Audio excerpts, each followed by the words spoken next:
Good morning, friends. Today is May 19th, 2020. It's Tuesday, so today we have science, so I'll put something from Miss Engel on there. It looks like it's going to be rainy again today. It's pretty cloudy and wet, so probably going to have to stay inside. My question of the day today is, what is something that you hope you get to learn next year in first grade? What is something you hope to learn about next year? Can't wait to hear, because you guys are almost first graders. We're getting really close. I can't wait. Well, I mean, I'll miss you, but I'm proud of you. So we left off, I asked yesterday about something you learned about cold-blooded versus warm-blooded. And then remember when we left off on the book, no, we already read Sassafras. She was trying to find something else for him to eat because they thought he had a bellyache from eating all the marshmallows. So, chapter 11, what should baby dragons eat? That's where we're at. I think we'll be able to do two because the first one's pretty short. And here she is. I'm not sure what she's doing. There we go. Marshmallow was sleeping when I got to the barn. I filled up his water dish and quietly set it near him. What foods would be healthy for a baby dragon? Mom had said that studying normal animals that might be related to the magical creature had helped her before. Like when she had winged fox that was sick. She'd read about foxes and birds to figure out what to do. I ran to the bookshelf. My eyes quickly scanned the books. Bingo! I grabbed Care and Feeding of Reptiles from the second shelf. The chapter on reptile diets had just what I needed. Your pet reptile is either a carnivore or an omnivore or an herbivore and should be fed accordingly. If your reptile is a carnivore, offer a source of meat.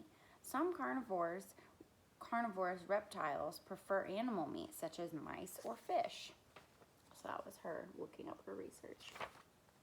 Other carnivorous reptiles prefer smaller sources of meat, such as earthworms or crickets. If your reptile is a herbivore, offer a plant source, such as a leafy green or vegetable. If your reptile is an omnivore, it will eat some meat foods and some plant foods. There was no time to waste. I needed to figure out whether Marshmallow was a carnivore, an herbivore, or both an omnivore. As I ran to the house for supplies, I pushed down my worries. I had to believe that this experiment would help. Hang on, baby dragon. Chapter 12 is carnivore or omnivore, I wonder. And then there's silly sassafras. I darted around the kitchen. I needed some kind of animal meat. I opened the fridge. Yes, I had forgotten that Dad had gone fishing with his friends a few days before. He always saves a few of the smallest fish as treats for Sassafras. I grabbed 2 fish. Hey, Sassafras, can you share one of these with Marshmallow? Sassafras stared at both fish and meowed loudly. He grabbed one, dropped it in his bowl, and took a bite. There she is asking him to share. That left me with 1 fish. I figured that counted as permission to share it with the baby dragon. I didn't wait to see if Sassafras would change his mind. I quickly gathered the other things I needed for the experiment and went straight to the barn with Sassafras at my heels. If Marshmallow ate either the fish or the worms but ignored the plants, he was probably a carnivore. If he ate just the plants, he was probably an herbivore. And if he ate both meat and plant, he was probably an omnivore.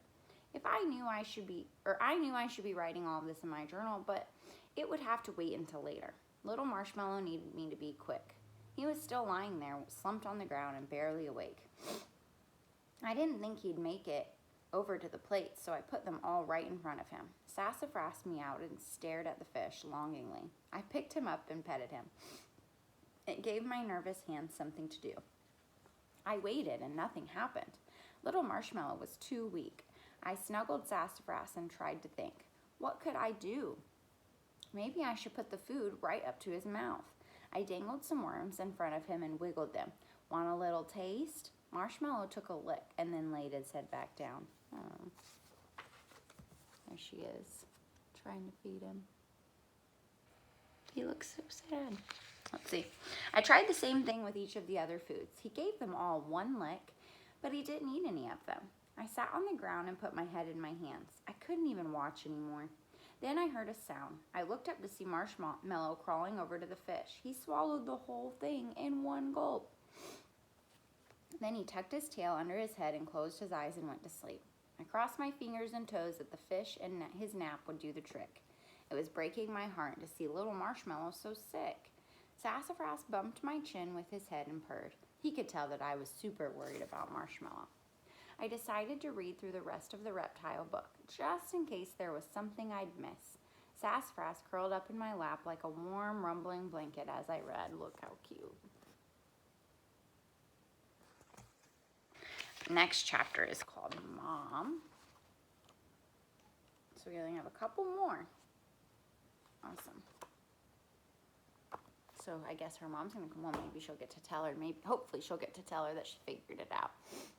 Awesome. Well, I will put all of that on GoFormative for everyone, and I will see you guys tomorrow in our Zoom. I can't wait, and I hope you have a great day. I love you and miss you.